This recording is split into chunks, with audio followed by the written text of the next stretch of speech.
Do you ever wonder if your dog sees you as just a food dispenser or as something deeper? Most people assume loving their dog is enough, but love without awareness is just a feeling, not a skill. In this video, you'll discover the real signs that separate great dog owners from the rest. And the last one is so quietly powerful, it will make you rethink everything you thought you knew about yourself and your dog. Now, let's get into it. Number 10. You know they're normal. Most great dog owners don't wait for a limp or a loud cry to know something is wrong. You notice the quiet stuff, like when your dog skips their morning stretch, drinks less water than usual, or stares at their food bowl without eating. That subtle shift in behavior is actually one of the earliest signs of illness in dogs. Vets call this change from baseline subclinical symptoms, and they're easy to miss if you're not paying close attention. You're basically your dog's personal health tracker, and that's a bigger deal than it sounds. One simple habit that helps is keeping a short mental note of your dog's daily routine, how much they eat, how long they sleep, and how excited they get on walks. When something feels off to you, trust that gut feeling and call your vet. That quiet instinct of yours has probably saved your dog more than once. Number 9. You don't skip the boring vet visits. Routine vet visits might feel unnecessary when your dog seems perfectly healthy, but that's exactly the point. A 2019 study by Banfield Pet Hospital, which analyzed data from over 2.5 million dogs, found that dogs who received annual preventive care lived an average 1.8 years longer than those who only saw the vet when sick. Think about what 1.8 extra years of belly rubs actually means.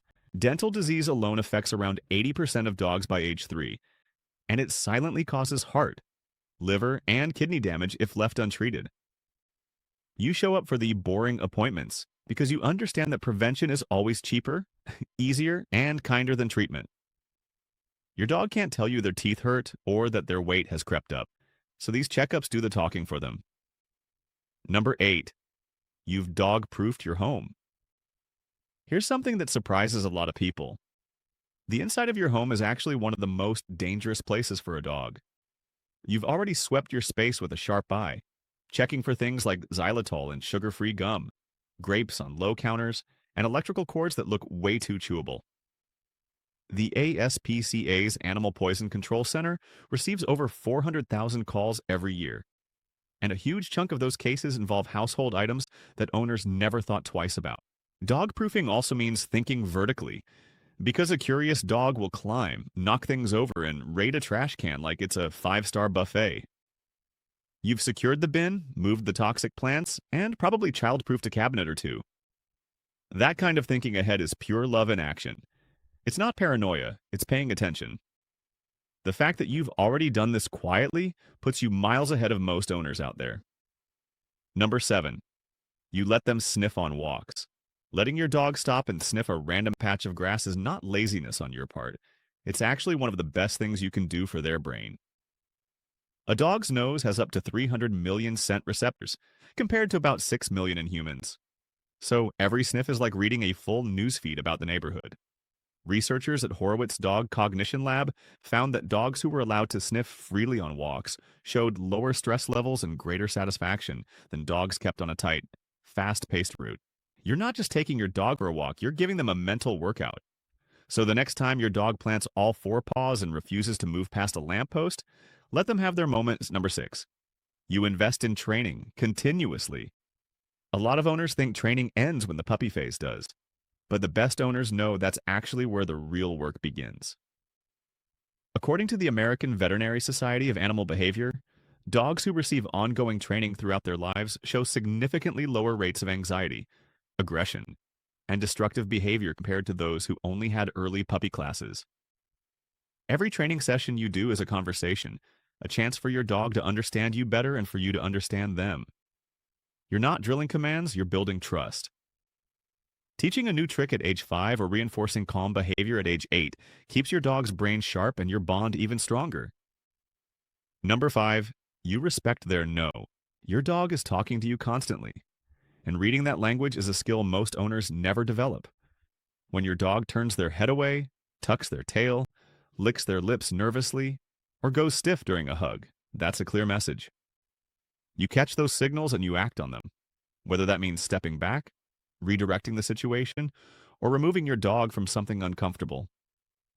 Most people push through those moments without realizing they're slowly chipping away at their dog's trust. You don't do that. Respecting your dog's limits isn't being soft. It's being the safe person your dog knows they can always count on. Number 4, you plan for their future. This is the sign that almost nobody thinks about until it's too late. You've already had the quiet conversation with a trusted person, or maybe even written it into your will, about who takes care of your dog if something happens to you. Pet trusts are now legally recognized in all 50 U.S. states, yet fewer than 1 in 10 pet owners ever set one up. Your dog has no idea that plan exists, but it protects them completely. That kind of love doesn't ask for anything back, and that makes it one of the rarest signs on this entire list. Number 3, you prioritize mental health, not just physical.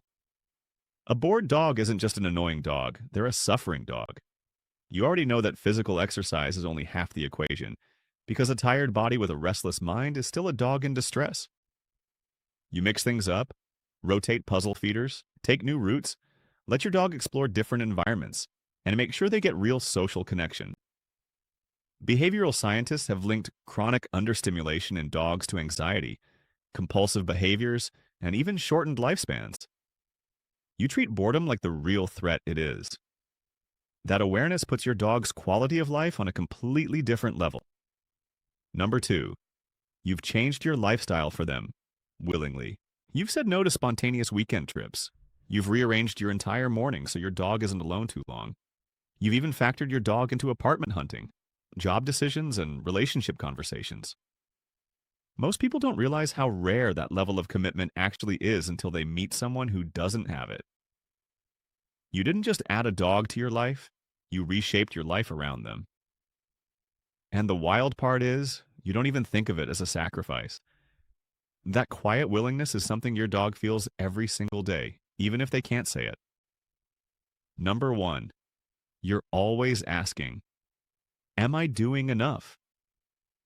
The fact that you're here, watching this video, already tells you something important about yourself. A 2021 study published in the journal Animal Cognition found that owners who actively seek out information about dog behavior and welfare are significantly more likely to meet their dog's emotional and physical needs than those who rely only on instinct or habit.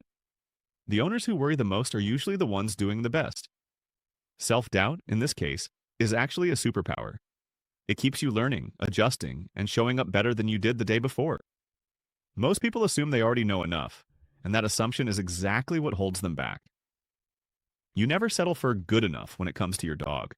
That one quiet habit of always asking more of yourself is what puts you firmly in the top 5%. Knowing these signs means you're already ahead of 95% of dog owners out there. But here's the scary part. You could be doing all of these things right and still be hurting your dog without knowing it. So go ahead and watch our next video where we uncover the 12 habits that silently damage your dog's emotional world. The longer you wait, the more damage those hidden habits are quietly doing.